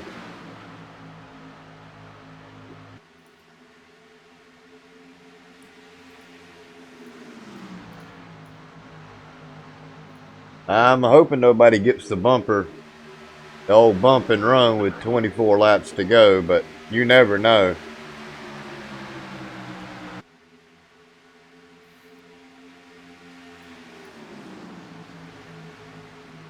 It looks like Ruckman is still hanging on to that high side, hoping it'll come in for him again. Sorry, guys. Didn't respond. There was a lot of things going on under that caution. Yep, that's why I told him that you were kind of busy. It's been a rough night for you, hasn't it? I mean, it's really not been too rough. It's just a matter of trying to get back to the office and see what we can resolve for next week. Well, I've made copies of this software. John Mullins is gonna take a look on the inside of Bradley Hall, and he's gonna get ahead. Well, you can't never count John out, no matter what. But yeah, absolutely. I've double backed up the Northeast Ohio Ghostbusters graphics, so I shouldn't run into any issues from this point on. tell you, that was pretty professional back there a little bit ago. 12, 21, 38. They were 3 wide, and they made it through no problem. That's good racing there. I can't wait till Martin Wenzel does the recap on this, so we'll be able to catch what I have missed. And if anybody's interested, Martin Wenzel, we do post that under DRL, do we not? The I recaps? believe you could check that out on his YouTube page. Well, I'm pretty sure we got a link for it. And if not, you can always go to my site and go to the DRL TV, and all of the races and recaps are linked there as well. So if you missed the race or just don't feel like sitting here through the whole race, you can always catch the recap by Martin Wenzel. It's really, really nice. He does a great job with our race recaps. You know, honestly, for 100 laps, having 3 cautions so far isn't too bad. No, it isn't. I mean, I expected a little bit more than that. And I'm just wondering, is say his name again one more time. Fresno. I'm just wondering if that damage hasn't hurt Fresno's chances at even trying to compete for the lead position, as Wetstein seems to be closing in, and he's bringing Clay Phillips with him. I believe if those two hook up, they'll get at least past Fresno. I heard you guys talking a little bit about Hager. He ended up getting caught up trying to slow down for the last caution. Ended up getting 15 minutes worth of damage and decided to hang it up and call it a night. That was a tough call. I saw him apologizing to the 3. I kind of thought it was the 3 that might have come up. They were all just hard on the brakes and when they piled into each other. I don't. Maybe I was looking at a different incident. But yeah, is Chad Presnall in the 55. He might be a little bit damaged there on that right side, but he's making it work as he's taking a look on inside 95, falls behind. Oh, that was so close. Woo! Yeah, that was so close. Couple more inches right there, and Ruckman would have been eating something.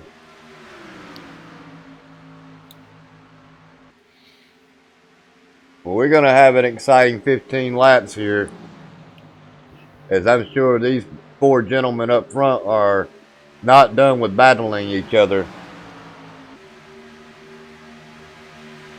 And I believe Ruckman may be doing a little mirror driving. What do you think?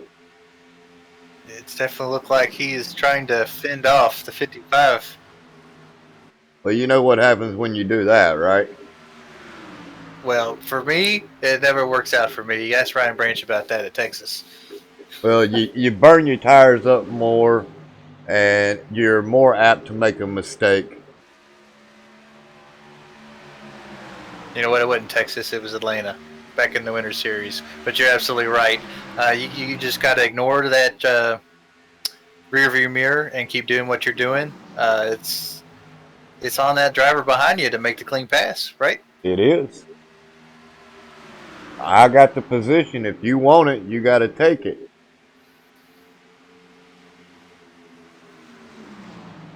And I would prefer you take it cleanly. I would definitely prefer that. I don't know, the way you were driving last week. Looked like somebody shot a bottle rocket up in you. You know, I kind of felt I didn't qualify well. I kind of felt I was being held up by who I was behind. And once I got by him, I kind of built a gap. So I felt a little validated there. Well, you did finish the race. And you're currently 5th in points, so not too bad. If you're talking truck series, I'm not in the points for the truck as 55. No. I think I had to check up a little bit for the 95 there. No, I'm talking about the Cup Series. You're 5th in points in the Cup Series. Oh, I'm definitely not as comfortable in the Cup Series. I'm a little surprised on where I'm currently standing. We'll see how that shakes out. I don't think I'm even in the top 10. I'm hoping Vegas will change that for me. Fresno is right all over the back end of Ruckman. You got that right, and he's checking up. We'll see if that driver etiquette continues, or if I know sometimes in late race situations, somebody's holding you up. Sometimes what do you call it? The old Bump and run. bump and run. These two drivers right here are too classy for that.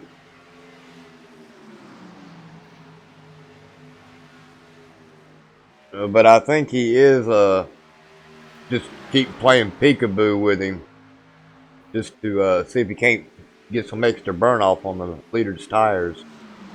That Marcus has come all out, and I love numbers. Marcus was your fastest car last time by. Look where the 99's sitting at. He's closed that gap on Fresno as well. He has. Clay Phillips, I think, might have made a little headway that last lap as well. Well, we got 9 laps to go, so it ain't no holding back now. It's all out war between these top 4. All right, Lapper, you need to get out of the way. I believe that's Mark Vega. Ooh! Oh, the 99 is all over the back end of the 55.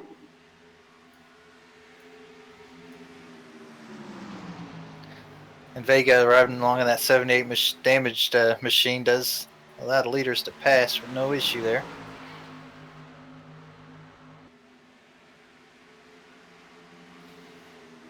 Ryan Hesgard is sitting back there in the catbird seat hoping everybody wrecks and he can go on, pull him out a win.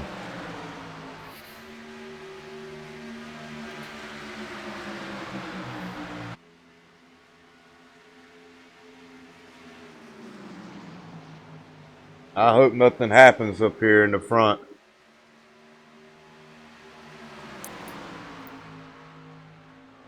Yeah, I'm sure everybody would love to see this race finish on the green. I would. Not bad for running 100 laps here at Vegas with only 3 yellows. I would say this has been a pretty good race. I would agree with you. And unless my screen's wrong here, we might have had 4, but even 4 out of 100, that's pretty daggone good. Like one every 25 laps, but we're going to work on getting that installed in the software to let us know how many yellows are have taken place. 10-4, yeah, that's Sim Racing apps right now is telling me there's been 4. I don't trust sim racing apps.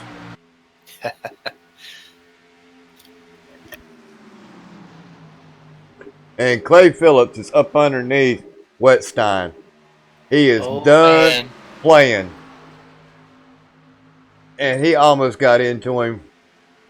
He backed out. He better get his stuff gathered up because you got 5 laps to go.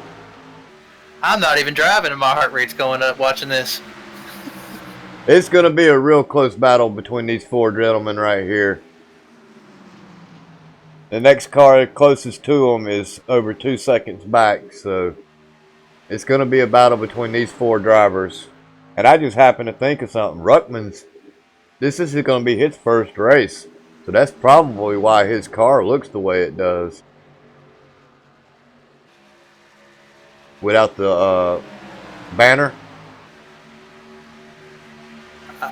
Ruckman's in the 95. I am showing the banner on his car. I mean, Personnel, whatever. Yeah, Fresno. He's driving the Budweiser machine. Ooh, let me look in front. Fresno on the 55 actually does have the DRL Series banner. And then something's happened with my trading paints. Now, I am not it. showing the banner on the 99 of Zach Wetstein. It is not on his car. And it should be. It looks like that's a graphical error. because it looks like it was trying to be there. All the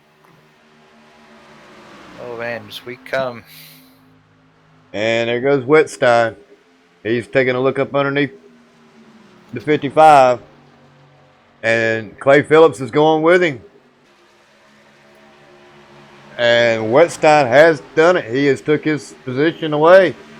There he goes. And he's blocking. Throws a little block on the 55. And that allows Clay Phillips to get up underneath Fresno. Watch Clay Phillips to move into second here. If he can hold on and stick that inside, oh, he gets on the white line. Just yep, that hair loose. He's going to pay for that.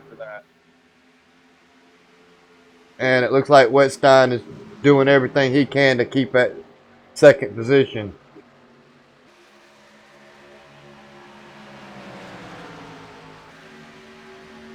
I don't know. I mean, you did that to me that late in the race.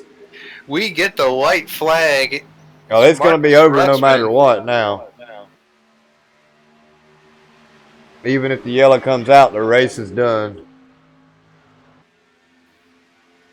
But Wetstein made a heck of a move right there to throw that block on him and make him check up just enough to allow him to secure that second position. He sure did, and we'll see if that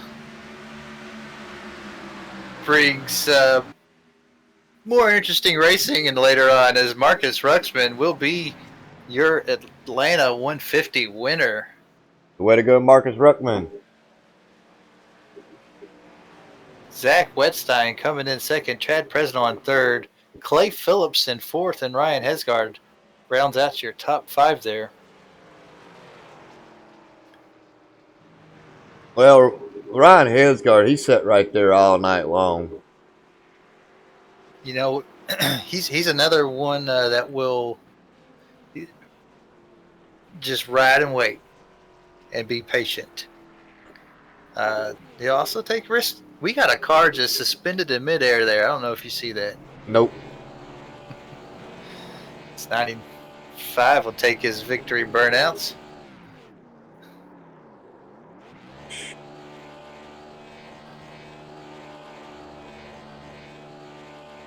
Well, I'm waiting for the driver information to pop up.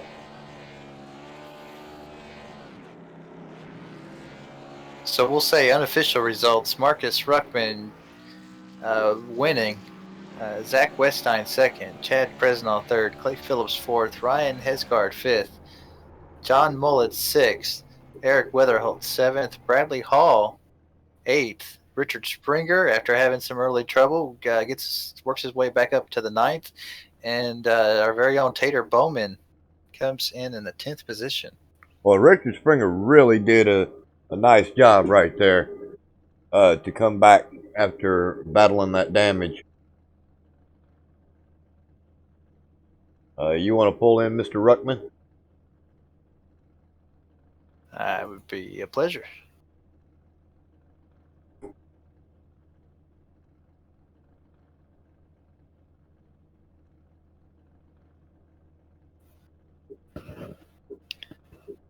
Hey, Mr. Ruckman, this is Chris James up in the booth. You got a copy?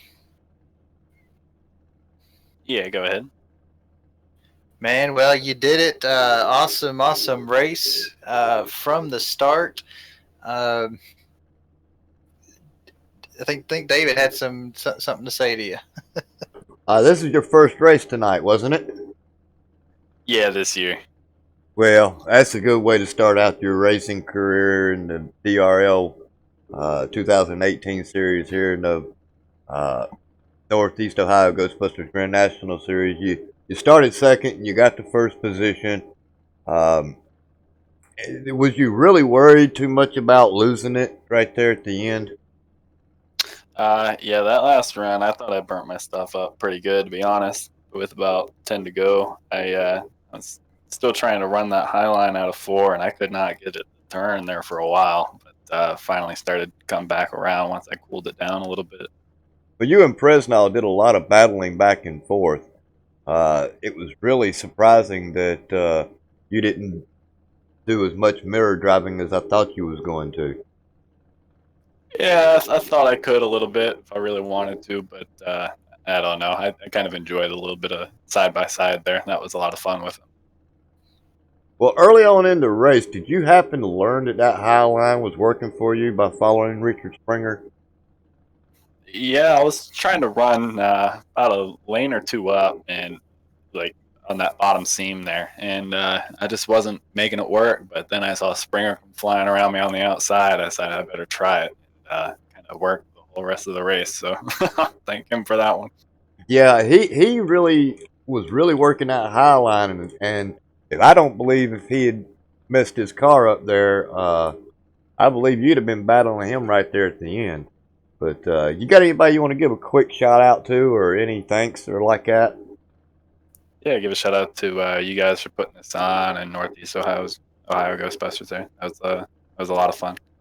Well, it's a lot of fun sitting here watching you. I want to welcome you back into the DRL Racing Series here, and you're going to be running any other uh, series, this like the trucks or the Cup? Yeah, if I don't have anything else going on, I know some weeks I got the Road to Pro stuff going on, but if nothing else is going on, I have no problem coming in here. This is a lot of fun. That's right. I forgot you was doing the Road to Pro. Which one are you actually going to do points for? I don't remember if I actually picked already. I think I might have picked the A car. I don't necessarily know for sure, but That'd be our Yeah. Cup series. On the website, I think I saw you in the cup. But I had you picked for today, so thank you for proving me right. I wish I had gambled here in Vegas. anytime. Well, Yeah, that was awesome watching you all battle up there. at least Yeah, we that ain't was a lot. jinxing the drivers. Well, Mr. Ruckman, you have a good evening now, and again, welcome back to DRL. We're glad to have you. Yeah, thank you. Thanks for putting this on. Yes, sir. All right, you have a good night, Mr. Ruckman. Yeah, you too. All right, we're gonna get Zach Wetstein in here. Zach Wetstein. Where's he hiding at?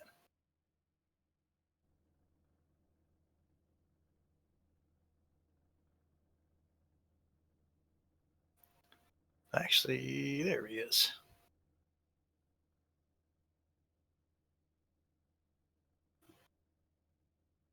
Should have him. Hey, Zach, you got a copy? Yeah, I got a copy. Well, brother, that was a heck of a move you pulled off right there at the end. Thank you. At one point I thought Chad was going to turn you when you slid up in front of him and started doing a little mirror driving there. I was holding my breath. That's for sure. That was a well calculated risk, I would say. It worked out for you. Yeah, last week I lost my second spot, so I wanted to make sure this week I didn't do that. Well, you caused him to do that little checkup right there, and just because of that, that secured your second position. What are your thoughts of going into the next week? Well, next week's Phoenix, which is one of my favorite tracks. I'm pretty fast there, so I'm looking forward to that. I'm not sure if I don't have a win, but I can still be first in points. But if I can be, I should go into next week leading, which hopefully can maybe lead me to a win and confidence. Well, you're currently second in the points here in the Northeast Ohio Ghostbusters Grand National Series. And with a second place finish here tonight, and Mark Yeah, Vega I having think, a lot of bad luck tonight, you may just take over the points lead. That's what I'm hoping. Maybe keep it for a while. Well, we hope you do. You're an excellent talent out there on the track, and that was a heck of a move you made there at the end. You got anybody you want to give a quick shout out to? Just the Northeast Buster or Northeast Ohio Ghostbusters, and James and Tater as usual for putting on a weekly show with these three series. It's pretty fun. Well, I enjoy running the cups, and I enjoy broadcasting this here, the Northeast Ohio Ghostbusters Grand National Series, and we'll get back here with you next week. It is Phoenix, Arizona, is it right?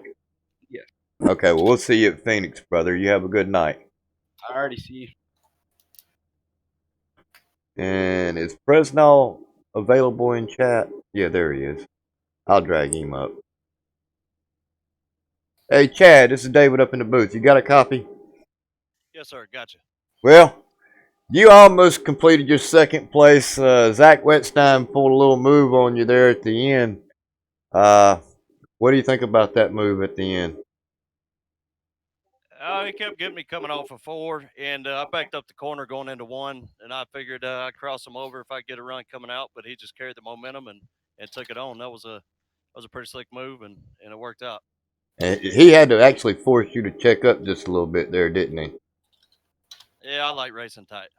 Yeah, well, I mean, I don't know, brother. If I'd have run like you did all evening and he pumped up in front of me like that, I don't think the brake pedal would have been in my vocabulary. But you pulled off a good third place finish. Don't listen to him. Don't listen to him, Chad. I've done that myself and I always kick myself. But you know what? It could have been a lot worse had you not pressed the issue. Of course, you know that. Yeah, I mean, I'm new to the series, so I'm not trying to come in here and step on no toes or anything like that. If it was C-Fixed official, it may come out otherwise, but he raced me clean all race, and I gave him the same respect back. Well, are you running this? On that. Are you running this series for points? No, sir. I'll just be running the Cup Series, and then we'll venture out into this and maybe the trucks from time to time. Okay, so you're just riding around trying to get some experience for the Cup race. Well, that's not bad. I mean, so we're gonna have Phoenix next week, and you're gonna be running the Cup again tomorrow. So we're gonna wish you a lot of luck in the Cup race tomorrow. Unfortunately, this is your first race. You said, right? Yes, sir. This will be my first race in the B-Fix Series. I look forward to running next week. Phoenix, my ace in the hole, so I think we'll do real good out there. Well, we hope to have you doing a lot of driving like you did here this week. It was a real pleasure sitting back watching you and Ruckman and Wetstein race there this evening. You got anybody? A lot of fun. Oh yeah, I'm sure we'll be seeing you out there up front tomorrow. I'll look for you out there tomorrow, Chad. Well, you can look for me. I'll be the guy in the back with all the damage. With the wrecked car, I was about to say. Big 10-4 to that. I got a little bit to work on myself. I ain't even really cut any laps in the Cup car to speak of, so I have to get a little bit in for the race, and we'll see what happens. But definitely be looking forward to running with you. All right, brother. You got anybody you want to give a quick shout out to? Yeah, I'd like to give a shout out to the Northeast Ohio Ghostbuster Series, DRL, for giving me the opportunity to come and run with you guys. It's been a lot of fun so far, being the first season. All the folks at iRacing for putting this sim on, man. It's amazing the opportunity we get to come out here and run like we do. As realistic as it is. Say again. James. Oh, I said amen to that. I mean, you can't. Just everything he said about iRacing. So much cheaper than coming out and running a real race car, and it is about as close as you can get. Well, it is as close as you can get. It doesn't cost as much either. Trust me. That's for damn sure. Yeah, if it's strapped on time, iRacing's the way to go. Well, Chad. Appreciate it, Chad, and good running out there. We look forward to seeing you in the next one. Absolutely, guys. I appreciate it. All right, brother. Take care. Have a good night. What do you think? Clay Phillips? You want to get him in? That's a good. See if I can find Clay. And I'd like to get Ryan in too as well.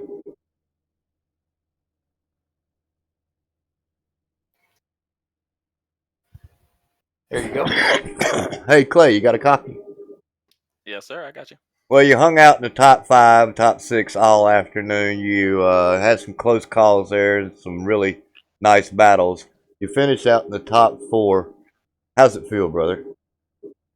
Oh, it feels great. A lot better than last week's truck race. I struggled with pretty bad there at Atlanta. But, yeah, it feels good to get a nice top 5 finish and stay running up front. Yeah, it's nice running with those guys lap after lap and get a whole race in up there. It's pretty great. Well, you finished in front of Alan Bowman and you finished in front of Ryan Hesgard, and you were currently 5th in the points, so you will probably gain a few positions in the point standings. is this kind of like your groove? I mean, do you like these type of tracks and Phoenix and stuff like that? Is that maybe your catch of things? Yeah, I definitely enjoy running the mile and a halves. I don't know how well I'll be doing at Phoenix. I don't have too many laps. I don't think I actually ran any laps in the top three series. So that would be a little bit tricky, and probably need to get a little bit more practice in a track like that and auto club. And but yeah, I really enjoy running these mile and a halves. Well, they got Phoenix going all this week, so you should be able to get some time in. 10-4, I imagine we probably might see him there after these racing some officials. He, Yeah, well, way to stay consistent. You started fourth, you finished fourth. You gave room where you needed to give it, but raced hard when you had to. It was a lot of fun to call and watch there, Mr. Phillips. Yeah, I'm glad you guys enjoyed it. It was definitely fun on my end. I wish we could have had a couple more longer green flag runs, but it was still a pretty fun race. yes, sir. You got anybody you want to give shout outs to real quick? Yeah, Northeast Ohio Ghostbusters, and then you guys for the broadcast and everybody that puts this league together. I mean, they do a great job. Well, we do appreciate it, and we'll see you at Phoenix next week. All right, we'll see. All right. All right. Do you happen to see Ryan? Oh, I got him. He's in SR2.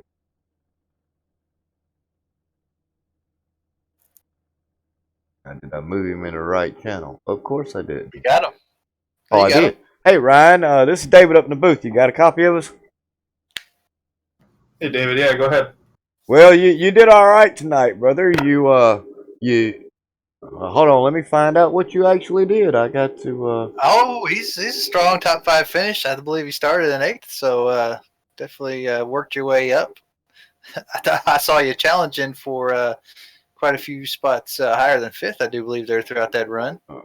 How do you can you kind of talk us through how you think you did there? I didn't do too bad. The beginning of the race, there was by far my strongest point. I couldn't figure out that top line. So when nobody was running up there, I was pretty confident I could get to the front. And I actually led a lap, so it works out good. I got the point for that. Yeah. Well, definitely. That actually might there you go. That actually might help you, considering that Clay Phillips did finish in front of you. So if you can get them extra 5 bonus points in, I don't believe he led a lap at all. That may secure you for your 3rd position. I mean, I'm looking at the points here, and I feel bad for Vega. He had a good showing in practice, and he kind of got in a little bit of trouble there. But Wednesday, I was actually chatting with him during the race. Said we were racing pretty hard there for a little while. I said, "Bro, Vega's not going to finish that well. We can't wreck each other." Exactly. So, yeah, if he'll take the point standings here, which is good for him. I don't know if Clay's going to have enough to pass me for 2nd. I'm not sure, but he's going to be real close. So the points battle. I know it's early. I know there's a lot of racing to do, but it's going to be a close one, I think. Yeah, well, you're going to finish in front of. Wetstein is actually still going to maintain his position as you finish behind him. So he did a real heck of a job. He made a heck of a move there at the end to pass Chad. And, I just thought he was going to dump him. But you started 8th, you finished 5th, you're being consistent, and that's how championships are won. Yeah, I was a little nervous there that one of those, I don't know if it was the very first start or it was one of the first starts. It was pretty dicey. I was a little nervous. I know what you're talking about. It after that 100 laps and a few beers, it's hard for me to remember back, but I remember saying, "Oh, something about Ryan." So yeah, I got myself stuck right in the middle. I had to, what can you do? You just gotta hope and pray you make it through it. And I don't remember who was below me. I think it was the 99. That was right below me. He was smart enough. He let off, and everybody got through there clean. but the whole top 5 before the top group came in, that was a lot of fun racing with those guys. We all raced clean and we all raced very hard. So it was a pleasure being able to run with those guys, and I learned a little bit. I don't know how well it's going to do me now, but Hey, you definitely got it going for next season. I know any experience I got out of these tracks last year has served me well this year. So, yeah. think do you run in the do you run the trucks? No, he's running this for points. I know you're running this for points. I didn't know if you were No, gravitating. this is the only. I run in two different leagues. One's Monday nights and one's Tuesday nights, and then we take the rest of the week off. You know, we got 5 or 6 of us that all race together, so we spend a lot of time doing that. We'll spend a lot of times Wednesdays on practices, just for the end half of the week, just to get some SR that we may have lost, or practice up for the following, the week after. We'll log some laps. So no, I only compete in the Xfinity for DRL, and I compete in the oval for the Cup Series. Well, we're gonna get ready to cut this thing short here. You got anybody you want to give a quick shout out to? Yeah, I got to start off with the S2R team, just like I always do. Those guys are what make this fun and enjoyable for me. I can jump in, talk to them. I can ask them anything I need to. We share setups. Somebody will put in a ton of time and gladly share it with one of us. Bill, Tom, Jeremiah, Sam, and Danny, they do a lot. They don't even realize it. I got to thank TM Up. I actually got a real sponsor, believe it or not. So I got to thank Jeff at TM Up. He does a lot for me. I got to thank Oakley and Benelli. I like repping their stuff on my hoods, if you guys can't tell. Yeah. Then we got to always thank the Northeast Ohio Ghostbusters for all they do. If you don't know what it is, go check it out. They do a lot of good stuff for the Northeast Ohio area. Highly recommend them. And then I got to thank Harpoon Designs for the car designs. Well, we do appreciate all the work that Northeast Ohio does for the children. They are like a Make-A-Wish Foundation for the Northeast Ohio area. So if you got a little pocket change and you want to help them out, it'd be greatly appreciated. I know that. And Ryan, we'll get up with you next week at Phoenix. What do you think your odds are there? I don't know. Last year I ran pretty good in the Cup cars, but the Xfinity car is way different. So I don't want to go in with a little bit of overconfident or nothing, but I'll definitely be putting the practice in, and hopefully we can make the interviews 5 for 5 next week. Well, we hope so, brother. And Sounds good. We're going to get ready. We're going to get ready to wrap this up. But it's been a pleasure watching you out there, and we look forward to seeing you next week. Thanks, guys. Yeah, good luck, Ryan. Take care. Oh, that's not what I wanted. I want the unofficial results. And so, unofficially, Marcus Ruckman was first, Zach Wetstein was second, Chad Presnall was third, Clay Phillips was fourth, Ryan Hesgard did finish out in the top 5, John Mullins, he snuck his way up in there and finished 6th, Eric Weatherholtz was 7th, Bradley Hall was 8th, Richard Springer did come back after that damage and finish in the 9th position, and our very own Tater Bowman finished in the top 10. You want the next 10? Now we got Christopher Pope in a close 11th, teammate of Tater.